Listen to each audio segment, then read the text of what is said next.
No one understood the Japanese Mafia Boss until the shy waitress suddenly replied in perfect Japanese, leaving the entire restaurant stunned. Before anything else, let's see how connected we really are. What's one thing you can see from your window right now? The restaurant fell into its familiar hush when Daichi Yamamoto entered through the private entrance. It wasn't the kind of silence born from respect. It was the instinctive quiet of prey, sensing a predator. Waiters moved with practiced efficiency, eyes downcast as the man who controlled half the city's underground walked toward his usual corner booth. At 33, Daichi had perfected the art of isolation. His tailored black suit fit like a second skin. The white shirt beneath opened just enough to reveal the gold chain that caught the dim lighting. Dark hair slicked back with precision, a carefully maintained stubble, framing a jawline that could cut glass. But it was his eyes that truly unsettled people. Obsidian depths that revealed nothing while seeing everything. Two bodyguards flanked him at a respectful distance, hands never straying far from their concealed weapons. The mafia boss settled into the leather booth, and the restaurant seemed to exhale collectively. "Mizu okudasai," he said, without looking up from his phone, his voice carrying the cold authority of someone accustomed to immediate obedience. The senior waiter froze. Paolo had worked at Vincenzo's for 15 years, had served politicians and celebrities, but he'd never learned to understand the boss's native tongue. No one had. It was part of the barrier Daichi maintained. Speak only Japanese, and the world kept its distance. Sir, I apologize, I don't..." Paolo stammered, sweat beading on his forehead. Daichi's eyes lifted slowly, and the temperature in the room seemed to drop. He repeated himself, each syllable precise and unforgiving. "Mizu okudasai." The senior waiter looked desperately toward the kitchen, panic rising. Everyone knew what happened when you disappointed the Yamamoto family. People didn't just lose jobs. They disappeared from the city entirely, relocated by forces they'd rather not question. "Right away, sir. I'll figure it out." "He's asking for water." The voice cut through the tension, like a blade through silk. Every head in the vicinity turned toward the young woman who had spoken. She stood near the service station, a red apron over her simple black shirt, light brown hair pulled back in a neat ponytail. Emily Carter, 24 years old, had worked at Vincenzo's for 8 months. She kept to herself, arrived early, left late, and had never, not once, inserted herself into situations involving the restaurant's most dangerous patron. Until now. Daichi's gaze locked onto her with the intensity of a spotlight. For the first time in years, someone had surprised him. His expression remained neutral, but something flickered in those dark eyes. Curiosity, perhaps, or suspicion. "Nihongo o hanasemasu ka?" he asked, his tone sharp with challenge. "Do you understand Japanese?" Emily met his stare without flinching, though her hands trembled slightly as she gripped the order pad. "Hai skoshi hanasemasu." "Yes, I can speak a little." The restaurant might as well have stopped breathing entirely. Paolo looked between them with mounting horror, certain he was about to witness something terrible. The bodyguards tensed, reading their boss's body language for any sign of threat. But Daichi simply leaned back against the leather, studying this unexpected translator with unnerving focus. "Anata no osusume wa nani desu ka?" "What do you recommend?" "The chef prepared fresh uni tonight," Emily replied in Japanese. Her accent was American, but her grammar surprisingly solid. "If you prefer something less adventurous, the Wagyu is exceptional, cooked medium rare, with truffle butter. A ghost of something, not quite a smile but close, touched the corner of Daichi's mouth. "Your pronunciation needs work." "I apologize," she said, switching to English, her cheeks coloring slightly. "I'm self-taught." "Why?" The question hung in the air, loaded with implications Emily didn't fully understand.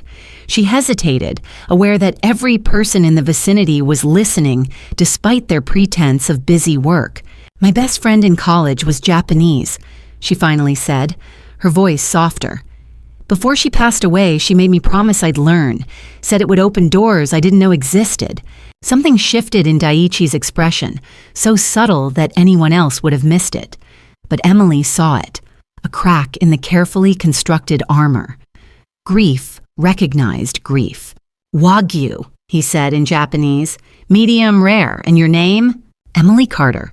Emily Carter, who speaks the language of the dead for friendship.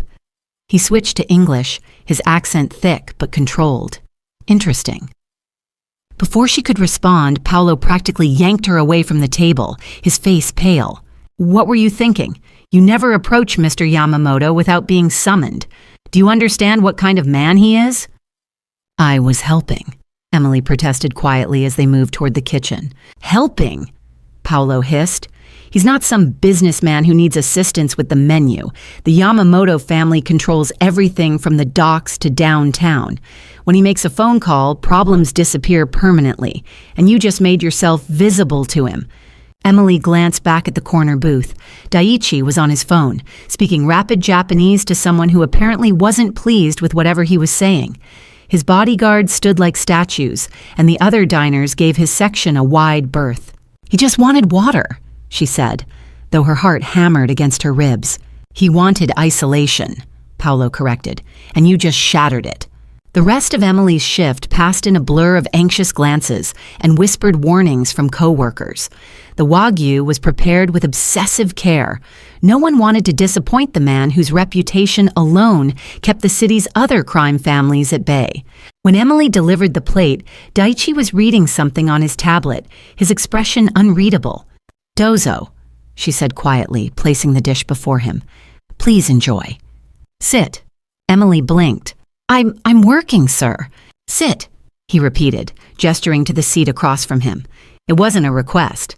She slid into the booth, hyper-aware of the bodyguard's attention, of Paolo's horrified expression from across the room, of the way her pulse raced with something that might have been fear or might have been something far more dangerous. Tell me, Daiichi said, cutting into the perfectly cooked meat, why does a waitress in an upscale restaurant need to speak Japanese? I told you, my friend. Was that the only reason? His eyes pinned her in place. Or did you think it would be useful in a city where my family's influence touches everything? I didn't know who you were until tonight, Emily said honestly. I've seen you here before, but no one talks about the regulars. Not to me, anyway. Daiichi studied her with the intensity of someone who'd built an empire on reading people's lies. Whatever he saw in her face must have satisfied him, because he nodded slowly. Your friend, what was her name? Yuki Tanaka. How did she die? The question should have been intrusive, offensive even, but something in Daiichi's tone suggested he understood loss intimately. Emily found herself answering. Car accident 3 years ago. She was visiting family in Kyoto. Her voice caught slightly. She was supposed to come back and teach me to make real okonomiyaki. Instead, I learned from YouTube videos and language apps. That's why your grammar is better than your accent, Daiichi observed. You learned from text, not conversation. There aren't many people to practice with in my neighborhood. No, he agreed, something dark flickering in his expression. There wouldn't be. They sat in strange silence for a moment, the restaurant's ambient noise seeming distant. Emily knew she should excuse herself, return to her tables, stop staring at this man who radiated danger like heat from a flame. But she couldn't quite make herself move. Do you know what people call me in this city? Daiichi asked suddenly. No, sir. Akuma, the demon. He took a sip of water, watching her reaction. Because I built my family's empire on fear and elimination. When rivals challenge our territory, they simply cease to exist. No trials, no police reports, just gone. Emily's throat went dry, but she held his gaze. Why are you telling me this? Because you should be afraid of me, Emily Carter. Everyone else is. He leaned forward slightly. But you're sitting here translating my words like we're discussing the weather. Either you're very brave or very foolish. Maybe I'm just tired of being invisible, she said before she could stop herself. Daiichi's eyes widened fractionally, the closest thing to surprise she'd seen from him. Then, impossibly, he almost smiled. Not the polite business smile he'd given other patrons, but something genuine. Something that transformed his entire face from intimidating to devastatingly attractive. Invisible. he repeated, tasting the word. Yes, I understand that very well. A phone buzzed. One of the bodyguards answered in hushed, urgent Japanese. Emily caught fragments. Problem. Warehouse needs your decision. The atmosphere shifted instantly. Daiichi's expression hardened back into the unreadable mask. I have business, he said, standing abruptly. He placed several $100 bills on the table, far more than the meal cost. Keep the change. And Emily... She stood as well, suddenly aware of how small she was compared to his imposing frame. Yes? Next time I come here, I want you to serve me. Only you. Tell Paolo this isn't a request. Then he was gone, flanked by his guards, leaving Emily standing alone at the booth with her heart racing and the entire restaurant staff staring at her with expressions ranging from envy to outright terror. Paolo appeared at her elbow, his face ashen. What did he say to you? He wants me as his regular server. Mother of God, Paolo whispered. Emily, do you understand what you've just become? Everyone who gets close to that man either becomes part of his world or gets destroyed by it. There's no middle ground. Emily looked down at the money on the table, then toward the private entrance where Daiichi had disappeared into the night. She thought about Yuki, about promises made to the dead, about the way those obsidian eyes had softened for just a moment when she'd mentioned learning Japanese for friendship. Maybe, she said quietly, I don't want middle ground anymore. 3 days passed and before Daiichi returned. 3 days of Emily jumping every time the private entrance opened, of the other staff treating her with newfound wariness, of Paolo pulling her aside to remind her that Mr. Yamamoto's interest had ended careers and lives before. She told herself she wasn't disappointed when he didn't show, told herself it was relief, not anticipation, that made her pulse quicken each time a black car pulled up outside. She was lying. On Thursday evening during the dinner rush, he arrived without fanfare. Same corner booth, same 2 bodyguards maintaining their vigilant positions. But this time, when Emily approached with water and menus, Daiichi was already watching her. Konbanwa, Emily-san, he greeted in Japanese. Konbanwa, Yamamoto-san, she replied, her pronunciation slightly better from 3 nights of practicing alone in her apartment. You've been working on your accent. You said it needed improvement. Something flickered in his expression. Approval, perhaps. Sit with me while I order. Sir, I have other tables. Sit. Not harsh, but absolute. Emily slid into the seat across from him, acutely aware of the other diner's curious glances, of Paolo's disapproving frown from the host stand. This was breaking every rule, crossing boundaries that existed for good reasons. I had someone look into you, Daiichi said conversationally, as if discussing the weather rather than an invasion of privacy. Emily Rose Carter, 24 years old, Columbia graduate with a degree in international relations, could have worked for any number of consulting firms or government agencies. Instead, you serve food to people who barely see you. Emily's stomach dropped. You investigated me? I investigate everyone who enters my sphere. It's how I stay alive. He studied her reaction calmly. Your transcripts were impressive. 3.9 GPA, fluent in 3 languages, though your Japanese is admittedly rough. So why the red apron, Emily? What are you hiding from? She should have felt violated, angry, should have stood up and walked away. But instead, she found herself answering honestly. Student loans, my mother's medical bills, the reality that an international relations degree doesn't pay what everyone promises. She met his gaze steadily. Not all of us have family empires to fall back on. No, Daiichi agreed, something dark crossing his features, though family empires come with their own prices, blood prices. Before Emily could respond, one of the bodyguards approached, leaning down to murmur urgently in Japanese. She caught enough to understand. Takahashi family territory dispute tonight. Daiichi's jaw tightened almost imperceptibly. He responded in rapid Japanese too quick for Emily to follow, then turned back to her as if the interruption hadn't happened. I need to leave, but first, answer me something honestly. He leaned forward, his presence overwhelming. When you looked me up after our first meeting, and don't pretend you didn't, what did you find? Emily hesitated, then decided truth was safer than lies with a man who built empires on reading deception. That the Yamamoto family controls most of the city's underground operations. That your father was assassinated 5 years ago and you took over at 28. That 3 rival families tried to challenge your leadership and all 3, she swallowed hard, ceased operations within 6 months. Ceased operations, Daichi repeated with a mirthless smile. Gentle phrasing for what actually happened. Continue. That you're considered untouchable, dangerous, that people cross the street when they see your cars. She paused. That you've never been arrested, never even questioned because you're either extremely careful or extremely connected. Both, he said simply.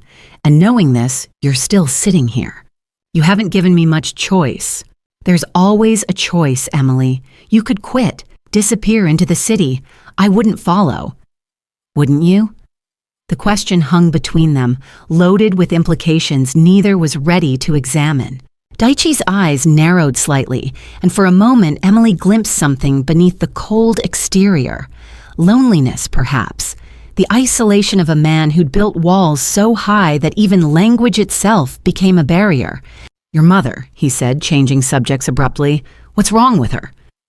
Stage 3 breast cancer. In remission now, but the treatments... Emily looked away. Insurance covered most of it, but most isn't everything. And my father left when I was 6. We haven't spoken since. Daichi nodded as if this confirmed something. So you understand what it means to be alone, even when surrounded by people, to build walls for survival. Is that what speaking only Japanese is? A wall? It was, he admitted quietly. Until you. The vulnerability in those 2 words struck Emily like a physical force. This man, this terrifying, powerful, dangerous man, had just revealed a crack in his armor, and somehow she'd become the wedge that created it. Yamamoto, the bodyguard interrupted again, more insistently. Hi, wakarimashita, Daichi snapped, standing abruptly. He pulled out his phone, typing rapidly, then showed Emily the screen, a phone number. This is my private line. Not many people have it. His eyes locked onto hers. If anyone bothers you, threatens you, even looks at you wrong because of our conversations, you call this number immediately. Understood? I don't need protection. Yes, you do. You just don't realize it yet. He grabbed his jacket, preparing to leave. The moment you spoke Japanese to me, you became visible in a world that notices everything. And visibility, Emily Carter, can be very dangerous. He left without ordering food, his guards flanking him as they disappeared into the night. Emily sat alone at the booth, staring at the phone number on her own screen where she'd hastily saved it, her hands trembling slightly. Paolo appeared instantly. What did he say? That I'm visible now. Christ. Paolo ran a hand through his thinning hair. Emily, I need you to understand something. Whatever fascination Yamamoto has with you, it won't end well. His ex-girlfriend, the one before he took over the family, she tried to leave him, tried to start a normal life. What happened to her? No one knows. She just vanished one night. Some say he let her go with enough money to disappear. Others say... He trailed off meaningfully. The point is, once you're in his world, extraction isn't simple. Emily's phone buzzed, an unknown number, but she knew instinctively who it was. Thank you for humoring a lonely man's company. The restaurant will receive compensation for your lost tables tonight. Also, your mother's remaining medical bills have been paid in full. Consider it payment for your translation services. DY. Her breath caught. She pulled up her mother's hospital account on her phone with shaking fingers. Zero balance, $47,000 just erased. Oh God, she whispered. Paolo leaned over, saw the message, and went pale. Emily, no, you need to return that money right now. How? It's already processed. Then you need to stay away from him. This is how it starts. First the gifts, then the obligations, then you're so deep in his world you can't see daylight anymore.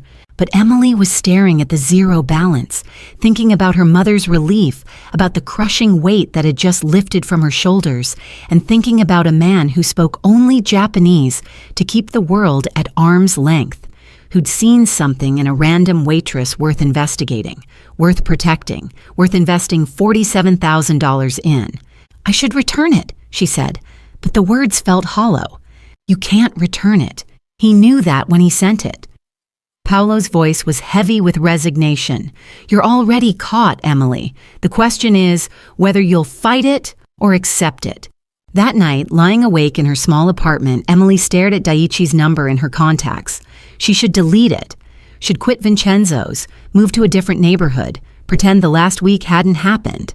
Instead, she opened her photos, finding pictures of Yuki from college. Her friend laughing at some joke Emily couldn't remember, making silly faces, wearing the kimono her grandmother had sent from Japan. "You said learning Japanese would open doors," Emily whispered to the image. "You didn't mention they'd be doors to a world I shouldn't enter." Her phone buzzed again. Another message from that same unknown number. "I'm assuming you're awake, probably overthinking everything. Don't return the money. Your mother's health is not a negotiation point. I paid a debt. You gave me something I haven't had in years. Conversation without performance. Sleep well, Emily-san. I'll see you soon."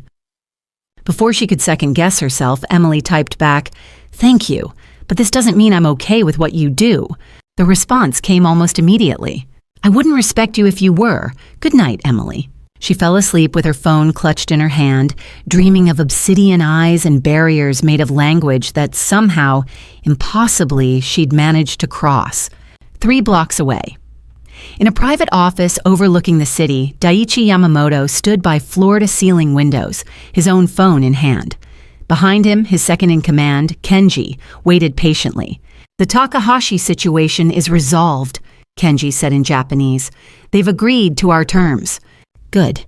However, sir, I feel obligated to point out that your interest in the waitress is being noticed. The other families will see her as leverage. Then they'll learn what happens when they threaten what's mine." "Is she yours, sir?" Daiichi turned from the window, his expression unreadable. "She will be." The next 2 weeks passed in a surreal rhythm. Daiichi came to Vincenzo's 3, sometimes 4 times a week, always the same booth, always requesting Emily, and always, without fail, he'd gesture for her to sit with him while he ate. They talked about everything and nothing. He'd ask about her day, her studies, her mother's recovery. She'd practice Japanese, stumbling over phrases while he corrected her pronunciation with infinite patience. They discussed literature, politics, the way the city changed after dark.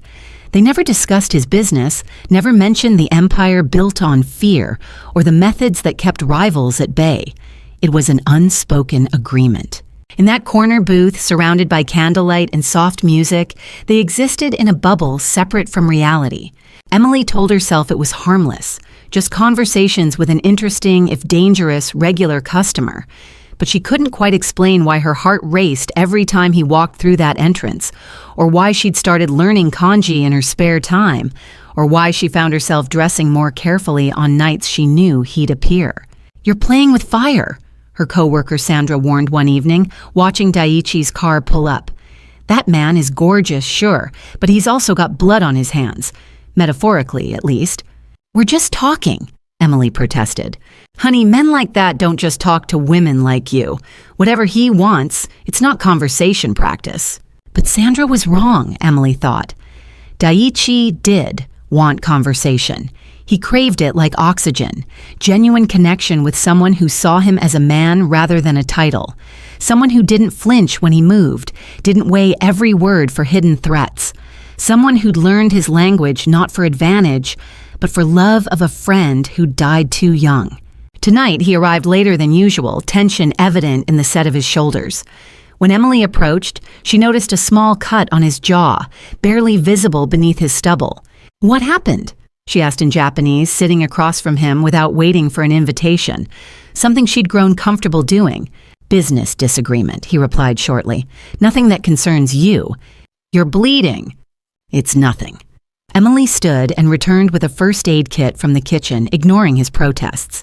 She dampened a cotton pad with antiseptic and reached across the table. "This will sting," she warned.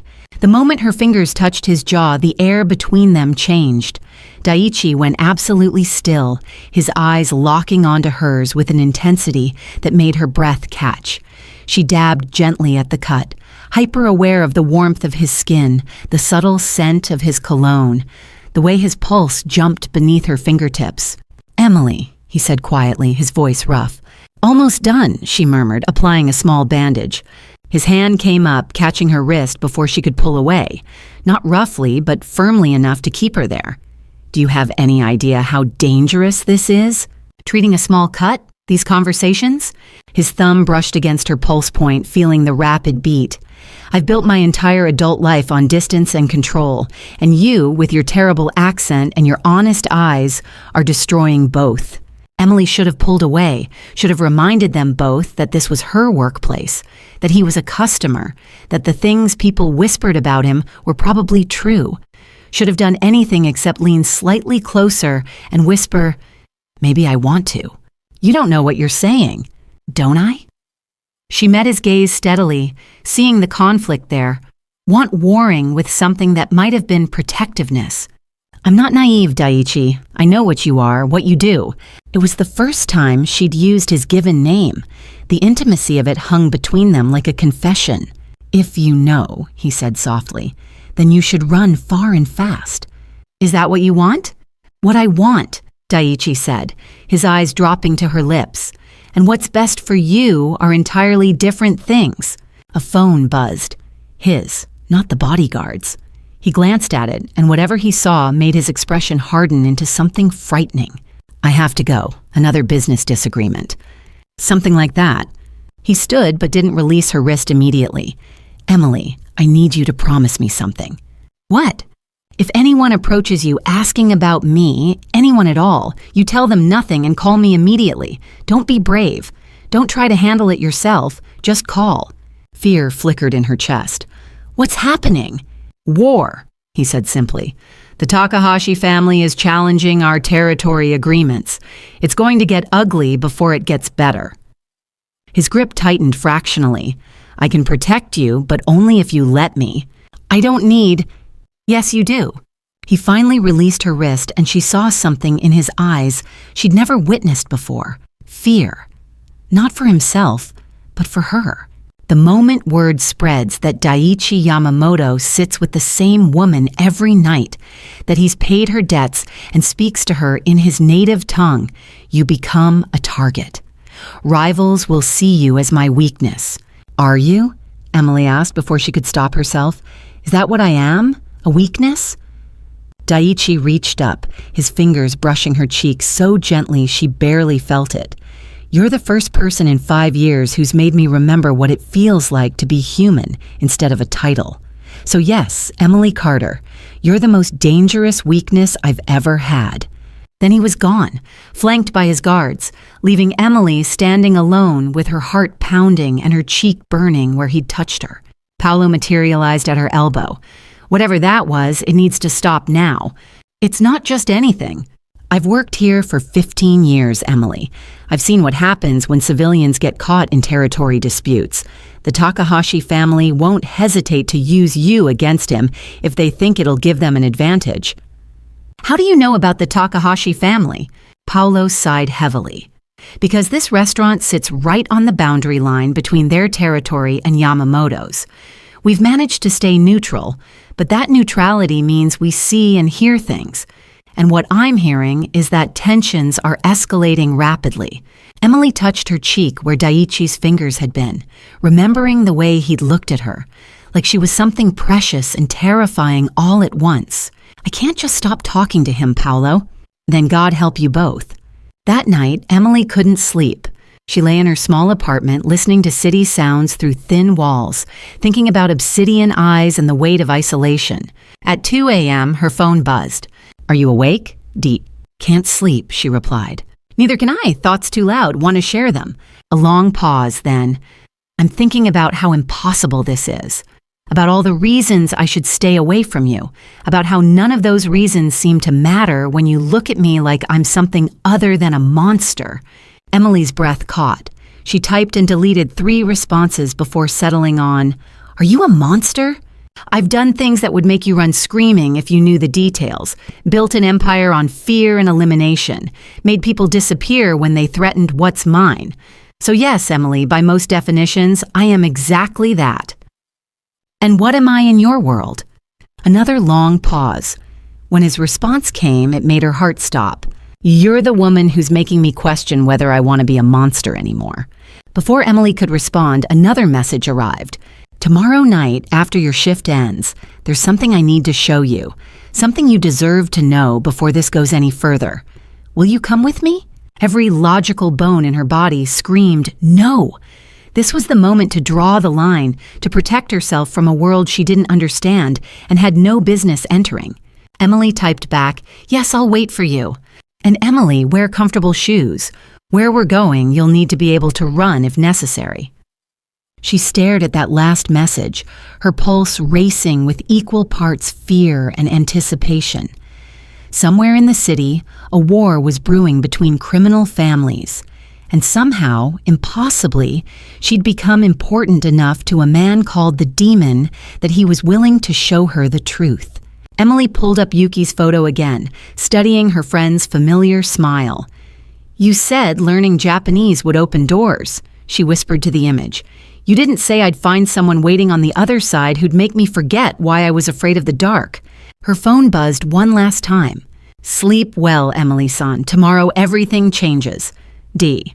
She clutched the phone to her chest, knowing sleep was impossible now because tomorrow night she'd step fully into Daiichi Yamamoto's world, and some doors, once opened, could never be closed again. Emily's shift ended at 11. By 11:15, she stood outside Vincenzo's back entrance, her comfortable sneakers feeling inadequate for whatever lay ahead. The alley was dark except for a single streetlight that flickered intermittently, casting strange shadows on brick walls. A sleek black car pulled up silently, not the usual sedan with bodyguards, but something lower, faster. The driver's window descended, revealing Daiichi behind the wheel, alone. You came, he said, and she heard genuine surprise in his voice. You asked. Emily approached the passenger side, hesitating with her hand on the door. Where are your guards? Where we're going, they'd only complicate things. He leaned across to open her door. Trust me, Emily, just for tonight. Trust, such a simple word for such an enormous ask. Emily slid into the car, noting the expensive leather interior, the way the engine purred rather than growled. This wasn't a car for intimidation. It was built for speed and discretion. You should know, Daiichi said as he pulled into traffic, that what I'm about to show you could put you in danger. Real danger, not the theoretical kind. Last chance to change your mind. Where are we going? To see the truth of who I am, what I built, what I've destroyed to maintain control. His hands tightened on the steering wheel. Most people in my world see fragments, the power, the money, the fear, but they don't understand the foundation.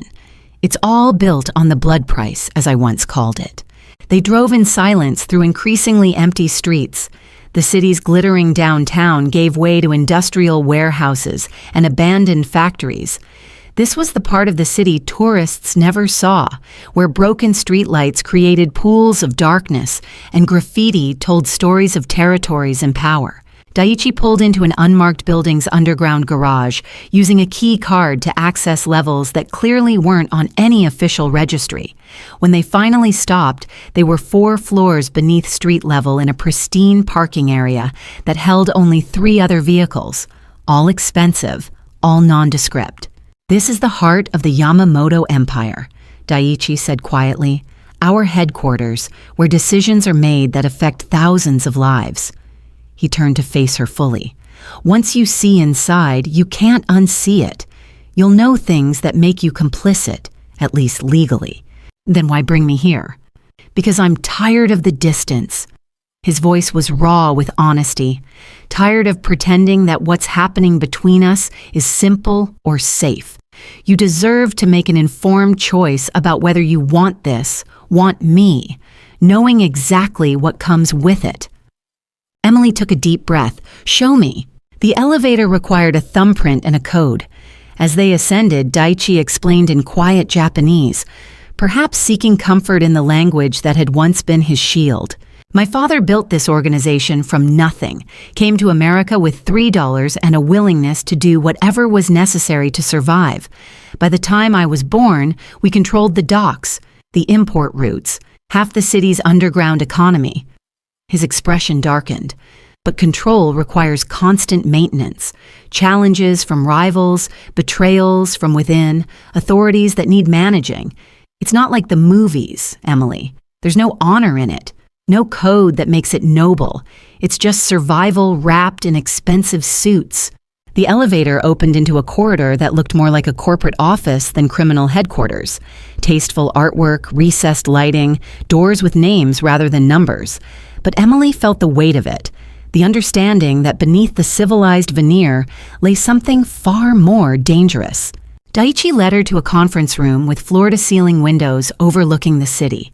A detailed map covered one wall, marked with colors and symbols that meant nothing to Emily, but clearly represented territories and power structures. See the red zones. Daiichi pointed to several sections. Takahashi family territory. The blue is ours. The yellow zones are disputed areas where we're currently in conflict. His finger traced the boundary lines. Vincenzo's sits right here on the edge between blue and red. Neutral ground that both sides use for meetings that need to appear legitimate. That's why I eat there. Partially also because the food is exceptional and the owner understands the value of discretion. He turned to face her. But the real reason I started going there 2 years ago was because it was the one place I could exist without the weight of expectation, where I could speak Japanese and know no one would understand, where I could be invisible. Until I wasn't, Emily said softly. Until you weren't, he agreed. And now the Takahashi family knows about you. They've had people watching the restaurant, documenting our meetings. They're trying to decide if you're valuable enough to use as leverage. Fear spiked through Emily's chest. What does that mean? Daiichi's expression became something frightening, cold, calculated, utterly ruthless. It means they're considering whether kidnapping or threatening you would force me to concede territory, whether the demon of the Yamamoto family has finally found something worth surrendering for. And have you? The question hung in the air between them, heavy with implications. Daiichi moved closer, close enough that Emily could see the flecks of gray in his dark eyes, the tension in his jaw, the way his hands clenched and unclenched as if restraining himself from reaching for her. Yes, he said simply, which is why I need you to understand exactly what that means, what I'll do to protect you. He gestured toward a laptop on the conference table. This contains files on every major operation we've conducted in the last 5 years. Every territory dispute, every rival we've eliminated, every method we've used to maintain control. I want you to read them. All of them. Daiichi. No. His voice was firm. If you're going to be part of my life, you need to know what that life entails. The things I've ordered. The people who've disappeared because I made a phone call. The families destroyed because they challenged our power. He opened the laptop, pulling up file after file. This is who I am when I'm not sitting in that restaurant booth pretending to be normal. This is the monster, Emily. Look at it.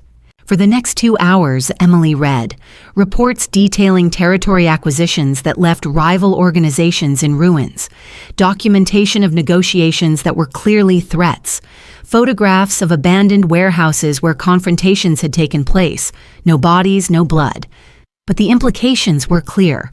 Records of payments to officials, judges, police officers, the entire corrupt infrastructure that kept the Yamamoto empire functioning. With each file, her understanding grew. This wasn't some romanticized underworld where honor and loyalty reigned. This was systematic, calculated control maintained through fear and elimination.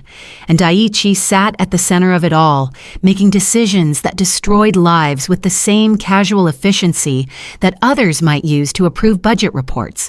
When she finally closed the laptop, her hands were shaking. Daiichi stood by the windows, his back to her, tension evident in every line of his body. Now you know, he said quietly. I won't blame you if you walk out that door and never speak to me again. I'll ensure your safety. Make certain no one from either family ever approaches you. You can go back to being invisible, Emily. Back to a life that makes sense." Emily stood, her legs unsteady. She walked to where he stood, stopping just behind him. In the window's reflection, she could see his face, the careful blankness that hid whatever he was feeling. "Turn around," she said. He did, slowly, and she saw fear in his eyes. Not fear of rivals or violence or law enforcement, fear of her judgment, fear of seeing disgust replace whatever warmth she'd shown him. "I should be terrified of you," Emily said, her voice barely above a whisper. "You should be. I should run as far and fast as I can. Yes. But all I can think about," she continued, stepping closer, "is that you've shown me the absolute worst parts of yourself, given me every reason to hate you, and you're standing here like you're waiting for execution." "Because I am," Daichi admitted. "You're the first person in years who's seen me as human. Losing you, would be worse than any rival's bullet." Emily reached up, her hand cupping his jaw where she'd placed the bandage days before. "I'm not naive enough to think I can change you, not arrogant enough to believe love conquers all." "Love?" The word came out rough, disbelieving. "But I am brave enough," she continued, ignoring the interruption, "to admit that I don't want to walk away, even knowing what you are, what you've done." Her thumb brushed across his cheekbone. "Maybe that makes me as damaged as you are." She kissed him. It wasn't soft or tentative. It was months of tension and weeks of careful distance, finally breaking through walls they'd both built. Daichi went rigid with surprise for half a heartbeat. Then his control shattered. He pulled her against him with barely restrained intensity, one hand tangling in her hair, the other gripping her waist as if she might disappear. The kiss tasted like danger and desperation, and something that might have been salvation. When they finally broke apart, both breathing hard, Daichi rested his forehead against hers. "This is insane," he whispered in Japanese. "Completely," she agreed in the same language. "I can't promise you safety, can't guarantee this ends well. I know. The Takahashi family will come for you, others too, once they realize how important you've become. Then teach me how to survive in your world." Daichi pulled back enough to meet her eyes, searching for any sign of doubt or second thoughts. Whatever he saw must have satisfied him, because he nodded slowly. "Okay, but we do this my way. Security protocols, protected locations, guards when necessary." His expression hardened with determination. "And you learn to defend yourself. If they come for you, I need to know you can buy time until I arrive." Agreed. A phone buzzed, his, on the conference table. He glanced at it and his entire demeanor shifted into something cold and lethal. "What is it?" Emily asked. "The Takahashi family just made their move. They've taken one of our shipping routes, claimed it as retaliation for territory we acquired last month." He was already moving, pulling up files, making calls in rapid Japanese. "This is the beginning. They're testing our response time, our willingness to fight back. What are you going to do?" Daichi looked at her, and she saw the man behind the mask, the one who'd killed and ordered deaths and built an empire on elimination. "I'm going to remind them why people call me Akuma, why the Yamamoto family has held power for 30 years. He pulled her close one more time, kissing her with an intensity that felt like goodbye. "But first, I'm getting you somewhere safe, somewhere they can't touch you while I handle this. I don't want to hide. This isn't negotiable, Emily. The warehouse confrontations that happen when territories are challenged, they're not something you can witness and remain innocent." His voice was absolute. "You wanted to be part of my world. This is me protecting what's mine. Let me." She wanted to argue, to insist she was strong enough to handle whatever came, but the look in his eyes stopped her. Not control or dominance, but genuine fear. Fear that she'd be caught in crossfire, that the violence he'd shielded her from would touch her anyway. "Okay," she whispered, "but you come back to me." "Always," Daichi promised. "I've spent 5 years being a monster because it was easier than being human. You don't get to give me back my humanity and then disappear." Within 20 minutes, Emily found herself in a luxury apartment she'd never seen before, one of several safe houses the Yamamoto family maintained throughout the city. 2 female guards were stationed outside, both armed and clearly capable. Daiichi had given her a phone with only one number programmed in, his direct line. "I'll end this quickly," he said at the door. 3 days, maybe 4. Then we can figure out what this life looks like together. Be careful." He smiled, but there was no warmth in it. Careful isn't how wars are won, Emily. They're won by being more ruthless than your opponent, more willing to go further, faster. He touched her cheek gently, the contrast between the touch and his words jarring. "Sleep. I'll call when it's over." Then he was gone, and Emily was alone in a beautiful apartment that felt like a gilded cage. She sank onto the couch, her mind racing through everything that had happened in the last few hours. The files she'd read, the kiss that had changed everything, the casual way Daiichi had spoken about warehouse confrontations and territory disputes. She'd just committed to a relationship with a man who ordered deaths with the same ease others might order coffee. A man who'd shown her the absolute worst of himself and waited for judgment. A man who looked at her like she was both his salvation and his greatest weakness. Her phone buzzed. A text from the only number programmed in. "Thank you for not running, for seeing the monster and staying anyway. Whatever happens in the next few days, remember this. You gave me something worth fighting for beyond power. That changes everything. Stay safe, Emily-san. DY."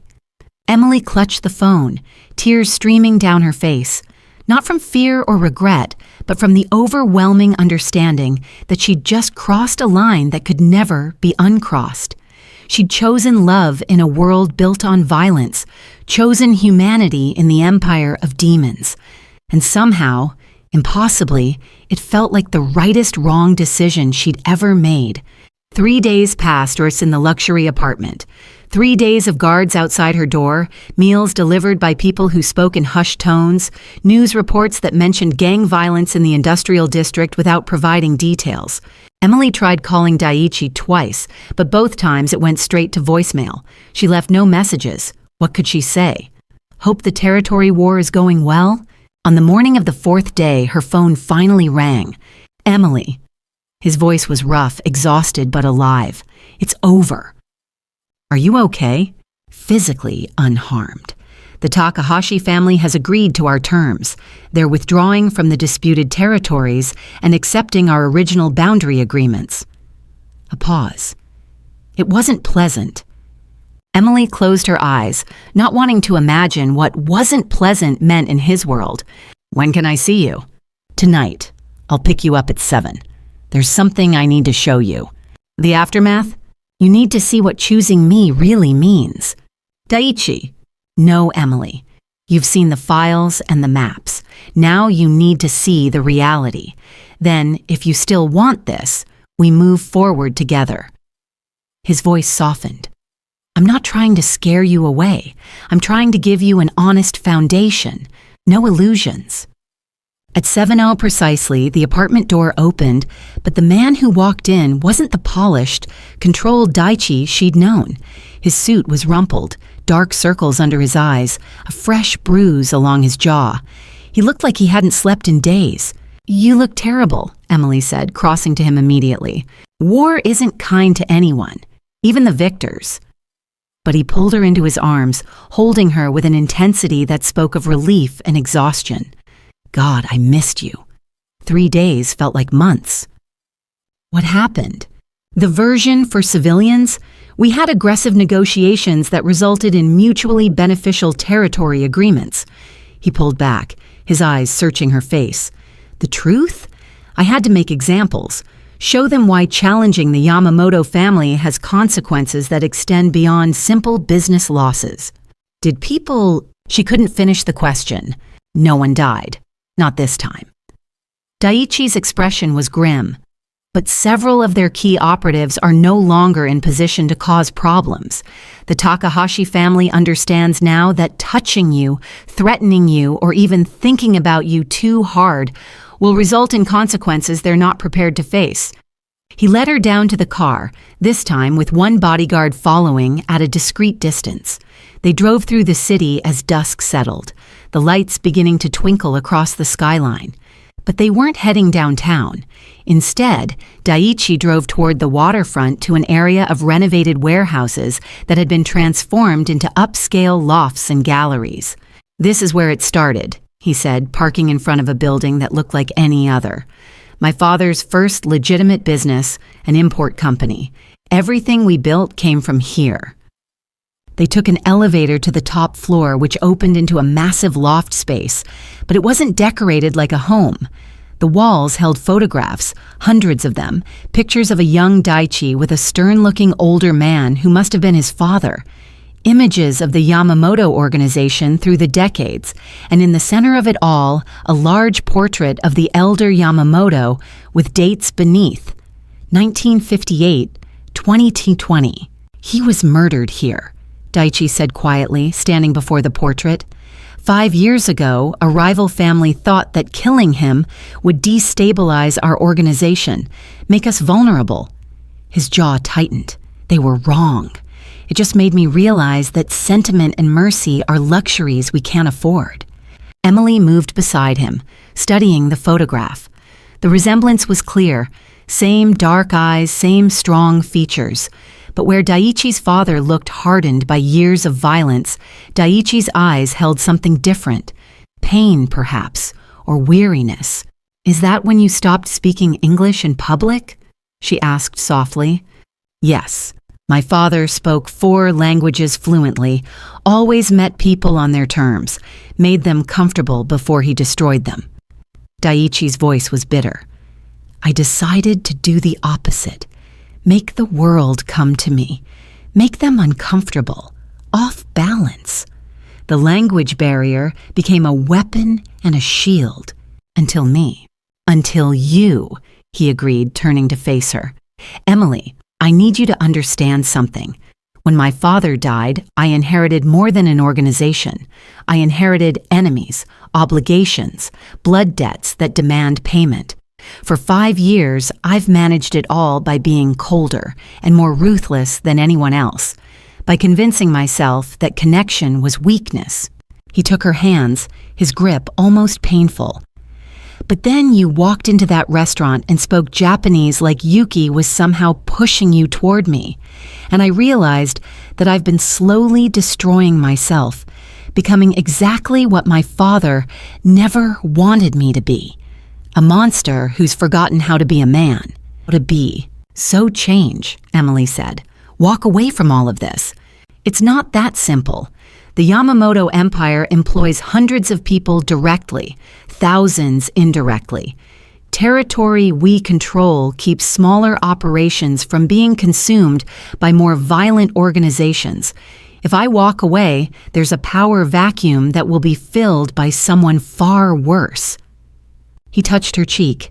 "But I can change how I lead, can start prioritizing legitimate businesses, slowly transitioning away from the most dangerous operations. It won't happen overnight, maybe not even in years, but with you beside me, I can remember why it matters." "What are you saying?" Daiichi took a deep breath. "I'm saying that you've become more important to me than power, that I'd rather build something with you than continue destroying things alone, that somewhere in these conversations about grammar and pronunciation, I fell completely in love with a waitress who learned Japanese for friendship and stayed despite every reason to run." Emily's breath caught. "You love me?" "Desperately. Terrifyingly, in ways that make me vulnerable for the first time since my father's death." His thumb brushed her cheekbone. "So, here's what I'm offering. A life with me, knowing exactly what that means. Security, but also danger. Wealth, but also association with activities you'll never fully approve of. A man who's trying to be better, but will sometimes fail spectacularly." "And what do you want from me?" "Everything," Daiichi said simply. "Your mornings and your nights, your terrible accent and your intelligent arguments, your presence at dinners where I need to remember that I'm human, Your voice speaking Japanese when the weight of English becomes too heavy. He pulled a small box from his jacket pocket, opening it to reveal a ring, simple, elegant, with a single diamond. I want you to marry me, Emily Carter, to be my partner in everything, including redemption. Emily stared at the ring, her mind racing. They'd known each other for weeks, not years. This was insane, impulsive, completely illogical. Every rational thought screamed that this was too fast, too dangerous, too complicated. Yes, she whispered. Daichi's eyes widened. Yes? Yes, I'll marry you. Yes, I'll learn to navigate your world. Yes, I'll be there when you need reminding that you're more than the title people call you. She took the ring from the box, sliding it onto her own finger because waiting felt impossible. And yes, I love you too, even though you're a criminal and possibly insane and definitely bad for my life expectancy. He kissed her then, and it felt different from the first time. That had been desperation and tension finally breaking. This was promise and commitment, and the understanding that they were choosing each other despite every logical argument against it. When they finally broke apart, Daichi rested his forehead against hers. My second in command is going to have an aneurysm. The family advisors will question my judgment. Other organizations will see you as leverage. So we make them understand that I'm not leverage. I'm family. Emily's voice was firm. You teach me how to survive in this world, and I'll teach you how to live in it without losing yourself. Deal. He smiled, the first genuine, unguarded smile she'd ever seen from him. Fair warning, Yamamoto family weddings are elaborate affairs. Hundreds of guests, traditional ceremonies, at least 3 different outfit changes. I'll wear the red apron over the wedding kimono, really confuse everyone. Daichi laughed, and the sound was so unexpected, so purely joyful that Emily felt tears prick her eyes. This man, this dangerous, powerful, isolated man, was laughing because of something she'd said. I love you, he said again, like he was testing the words, learning their shape. I've destroyed families and built an empire and survived assassination attempts, but nothing has terrified me more than those 3 words. Good, Emily said, kissing him softly. Fear means you're taking this seriously, and if we're going to survive each other, we'll need to take everything very seriously indeed. They stayed in that loft until late in the night, talking about logistics and futures and how to navigate a relationship that broke every conventional rule. Daichi explained the security measures that would become part of Emily's daily life, the bodyguards who would shadow her, the safe routes she'd need to learn, the protocols for emergencies. Emily talked about her mother, about introducing Daichi properly, about finishing her degree while navigating this new reality. They made plans and contingencies, built frameworks for a life that seemed impossible, but felt increasingly real. Your mother, Daichi said at one point, she'll need to know the truth about me, about what marrying me means for her safety, too. She's tougher than she looks, survived cancer and my father leaving and raising me alone. She'll understand. Emily hesitated, but she'll also worry. Then we make sure she has no reason to. Upgraded security, emergency contacts, clear communication protocols. His expression was serious. Anyone who marries into the Yamamoto family becomes my responsibility. That includes mothers who raised brave daughters. As they finally prepared to leave, Emily looked at the portrait of Daichi's father one more time. Do you think he'd approve of me? Daichi considered the question carefully. He'd say you're a complication, a vulnerability that could be exploited. He pulled her close. But he'd also recognize that you're the first person who's made me want to be more than what this life demands. And deep down, beneath all the violence and control, he wanted better for me. So yes, Emily-san, I think he'd approve. They drove back through the city, and Emily noticed the way Daichi's hand sought hers at every stoplight, like he needed constant confirmation that she was real and hadn't changed her mind. When they reached her apartment building, the regular one, not the safe house, he walked her to the door despite the bodyguard's obvious presence. Tomorrow, he said, we start the real work. integrating you into my world, meeting the people who matter, establishing you as non-negotiable in my life. I have a shift at Vincenzo's tomorrow, Emily pointed out. Not anymore. I'm buying the restaurant. You'll own a share, legitimate income, and a business interest that doesn't raise questions. At her shocked expression, he smiled.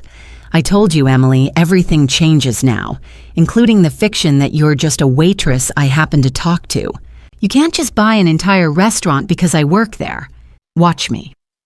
He kissed her gently. I've spent 5 years acquiring power. Now I finally have something worth using it for. Emily watched him drive away, the ring heavy and real on her finger. She looked at it under the streetlight, watching the diamond catch and refract the glow. Somewhere in the city, the Yamamoto Empire continued its operations. Somewhere, people whispered about the demon who'd finally found a weakness. But standing there with the taste of his kiss still on her lips and the promise of an impossible future ahead, Emily couldn't bring herself to regret any of it. She pulled out her phone, looking at Yuki's photo one more time. You told me learning Japanese would open doors, she whispered. You were right, but I never imagined the door would lead here. I hope you'd be happy for me, even though this is completely insane. The photo smiled back, frozen in time and memory, and Emily chose to believe that wherever Yuki was, she was laughing at the absurdity of it all, at the waitress who'd learned a language for friendship and somehow found love in the darkness of the criminal underworld. 6 months later, Emily stood in a private dressing room at one of the city's most exclusive hotels, staring at herself in the mirror. The wedding kimono was breathtaking, pure white silk with delicate embroidery of cherry blossoms and cranes, traditional symbols of fidelity and longevity. Her hair had been styled in an elaborate updo, adorned with ornamental pins that had belonged to Daiichi's grandmother. You look beautiful, her mother said, adjusting the collar with gentle hands. Patricia Carter had taken the news of her daughter's engagement with surprising grace. Perhaps surviving cancer had given her perspective on which battles were worth fighting. Or perhaps she'd seen the way Daiichi looked at Emily and recognized genuine love beneath the dangerous exterior. I'm marrying into the mob, Emily said, not for the first time. You know that's insane, right, sweetheart? I married your father, who abandoned us for a cocktail waitress in Nevada. Compared to that, a man who actually shows up and pays my medical bills is a significant upgrade. Patricia smiled. Besides, I've seen you happier in these 6 months than in your entire adult life. That has to count for something. The door opened to admit Kenji, Daiichi's second-in-command, who'd become an unexpected ally during Emily's integration into the Yamamoto organization. The ceremony begins in 10 minutes. Are you ready? As ready as I'll ever be to promise forever to a man who still speaks Japanese when he's stressed. He speaks Japanese when he's happy now, too, Kenji observed. You've done something remarkable, Emily-san. The boss we have now versus the man 6 months ago, they're different people. And it was true. The transition hadn't been smooth or simple. There had been challenges from within the organization, advisors who questioned Daiichi's judgment, allies who saw Emily as a distraction. But slowly, methodically, Daiichi had made it clear that she was non-negotiable, that anyone who threatened her would face consequences that ended careers and territories. More importantly, he'd begun the painful work of transitioning the Yamamoto Empire toward legitimate operations, investments in real estate and technology, partnerships with above-board companies, slowly distancing from the most dangerous aspects of their history. It would take years, maybe decades, but the foundation was being built. Emily had her own battles, learning to navigate a world where every conversation carried hidden meanings, where alliances shifted like sand, where her words could have unintended consequences, the bodyguards who shadowed her everywhere, the protocols for public appearances, the understanding that privacy was now a luxury rather than a default. But there were victories, too. Vincenzo's was thriving under new management, with Emily as co-owner and Paolo running day-to-day operations. She'd finished her degree, mostly online, but finished. She'd learned to recognize threats before they materialized, to read the subtle tensions in Daiichi's posture when business went wrong. Most importantly, she'd learned that loving someone didn't mean fixing them. Daiichi would always carry the weight of his choices, the knowledge of what he'd done to build and maintain power. But he carried it differently now, with someone beside him who saw the man beneath the title. The traditional ceremony was held in a private garden on the hotel's grounds. As Emily walked down the aisle on her mother's arm, she saw the assembled crowd, a fascinating mix of legitimate business leaders and carefully disguised criminal operatives, all united in their connection to the Yamamoto family. And at the altar, wearing traditional formal wear that made him look like he'd stepped out of history, stood Daiichi. When their eyes met, everything else faded. The crowd, the complexity, the dangerous reality they navigated daily. None of it mattered in that moment. The ceremony was conducted in both English and Japanese, honoring both their backgrounds. When it came time for vows, Daiichi spoke first. "Emily-san," he said in Japanese, his voice carrying across the garden. "You walked into my life speaking the language of my isolation and turned it into our bridge. You saw the worst parts of me and chose to stay. You've given me something I thought I'd lost forever. Hope for redemption." He switched to English. "I can't promise you a simple life. Can't guarantee safety or normalcy. But I can promise that every day I'll choose you over power. That your happiness will matter more than territory or control. That the man you're marrying today will spend the rest of his life trying to be worthy of your faith." Emily had prepared vows, rehearsed them carefully, but standing there, looking into those obsidian eyes that held such unexpected tenderness, she abandoned the script. "Daiichi," she said, her voice strong. "I learned Japanese for a friend who died too young. But I stayed to speak it with a man who taught me that love isn't about finding perfection. It's about choosing someone despite their complications. You're dangerous and impossible and completely unsuited for the normal life I thought I wanted."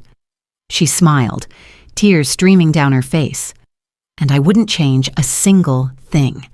You're mine and I'm yours, and the rest of the world can deal with that however they need to." When they kissed, husband and wife, the garden erupted in applause from people who'd probably never imagined seeing Daiichi Yamamoto show genuine emotion. But he did, holding Emily like she was the only real thing in a world of carefully constructed illusions. The reception was elaborate, exactly as Daiichi had warned. Multiple courses, speeches in various languages, traditional performances interspersed with modern music. Emily changed outfits 3 times, from the white kimono to a red formal gown to a sleek black dress for the final dance. "Surviving," Daiichi murmured as they danced, the party continuing around them. "Thriving," Emily corrected. "Your uncle's speech in Japanese was hilarious, by the way. I hope not everyone understood the part about your teenage years." "You weren't supposed to understand that part either. Too bad. I now have blackmail material for future arguments." Daiichi laughed, pulling her closer. "I love you, Emily Yamamoto. Thank you for gambling on an impossible future." "Emily Carter Yamamoto," she corrected. "I'm keeping part of my name. Someone has to maintain a connection to the world outside." "Fair enough." He spun her gently. "Our flight leaves in 3 hours. 2 weeks in Japan, showing you where I came from. Introducing you to family who couldn't make the journey. Will they approve? They'll love you. My grandmother specifically requested I bring the woman who tamed the demon. Her words, not mine. As the night drew to a close and they finally escaped to their suite, Emily kicked off the expensive heels with relief.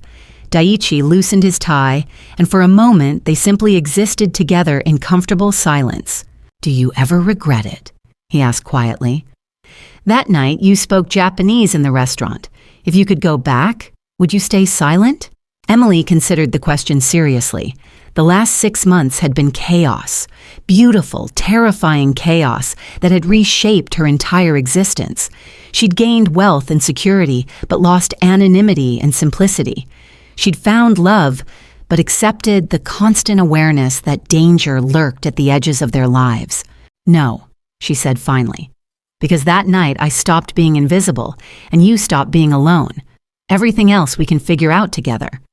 Daiichi crossed to her, cupping her face with hands that had ordered devastation but touched her with infinite gentleness. "I was convinced I'd spend my entire life isolated by choice and necessity. That connection was weakness I couldn't afford. And now I understand that isolation was the weakness. Connection, you, are what make me stronger." He kissed her softly. "Thank you for seeing past the monster to the man who desperately needed to be found." They stayed in Japan for 2 weeks, and Emily watched Daiichi transform in his homeland. He laughed more easily, spoke Japanese without the undercurrent of isolation, introduced her to temples and traditions that had shaped his childhood before violence reshaped everything else. His grandmother, a tiny woman with eyes exactly like Daiichi's, took Emily's hands and spoke in rapid Japanese that Emily struggled to follow. Daiichi translated, his expression soft. "She says that my father would have approved, that you have the strength to walk in darkness without being consumed by it, that our children will bridge 2 worlds, honor and redemption." He paused. "She also says your accent is improving, but still needs work." "Your grandmother is delightfully savage," Emily said, making the old woman laugh at whatever she read in Emily's expression. They returned to the city transformed, not fundamentally different people, but versions of themselves who'd chosen complexity over simplicity, danger over safety, love over logic. The Yamamoto Empire continued its slow transformation, with Emily gradually taking on roles that surprised everyone, including herself. She became the face for their legitimate businesses, the bridge between the underground and above-ground operations. She learned to negotiate with politicians and criminal operatives with equal facility. She became fluent in the language of power, not just Japanese, but the universal dialect of those who shaped cities from shadows. But she also insisted on maintaining connections to her old life. Weekly dinners with her mother, regular visits to Vincenzo's, where she'd sometimes help during rushes just to remember what normal felt like. Friendships with people who knew nothing about the Yamamoto Empire and saw her simply as Emily. "You're building something remarkable," Kenji observed one afternoon, watching Emily mediate a dispute between 2 of their legitimate business partners. "A life that exists in multiple worlds simultaneously. It's exhausting," Emily admitted, "but it's mine, ours." 1 year after their wedding. Emily and Daiichi stood in that same corner booth at Vincenzo's, the place where everything had started. Paolo had retired, and the restaurant was thriving under new management, but they'd kept the booth exactly as it was, a shrine to impossible beginnings. "Do you remember what you ordered that first night?" Emily asked, speaking Japanese as naturally as breathing now. "Wagyu medium rare with truffle butter, recommended by a waitress who'd learned my language for friendship and stayed for something neither of us expected. I was so terrified of you." "You should have been. I was dangerous." Daiichi paused, then corrected himself. "I am dangerous, but differently now, more carefully. Because of me, because of us. Because you gave me something worth being careful for." He took her hand, the matching wedding bands catching the light. "I used to think power meant control and isolation. Now I understand it means having someone to share the weight with, someone who will call you out when you forget you're human." Emily smiled, thinking about the journey from that first shocked conversation to this moment of comfortable understanding. Yuki would have loved this story. The drama, the impossibility, the ridiculous romance of it all. "Tell me about her again," Daiichi requested, "about the woman who unknowingly brought us together." So Emily did, speaking in English and Japanese interchangeably, painting a picture of her friend who'd made her promise to learn a language that would open doors. And as she talked, she realized that those doors hadn't just opened. They'd led her through darkness into unexpected light, led her to a man called a demon who'd forgotten how to be human, until a waitress reminded him that language wasn't just about words, it was about connection, bridge building, The willingness to be vulnerable enough to let someone translate your heart. "Thank you," Daichi said when she finished, his voice thick with emotion. "For honoring her memory by building this life with me, for proving that learning Japanese for a friend could lead to loving a monster and finding the man underneath." "You're not a monster," Emily said firmly. "You're a man who did terrible things to survive a terrible world, but you're changing. We're changing it together." They sat in that booth for hours, speaking in two languages that had become one, planning futures and remembering pasts, existing in the complicated, beautiful space between darkness and light that they'd claimed as their own. And somewhere in the universe, Emily chose to believe that Yuki was watching, laughing at the absurdity and perfection of it all, at the promise kept, the language learned, the doors opened, and the love found in the most impossible of places. The language of silence had become the language of connection, and Emily Yamamoto, once invisible waitress, now equal partner to a man reshaping an empire, finally understood what Yuki had meant all along.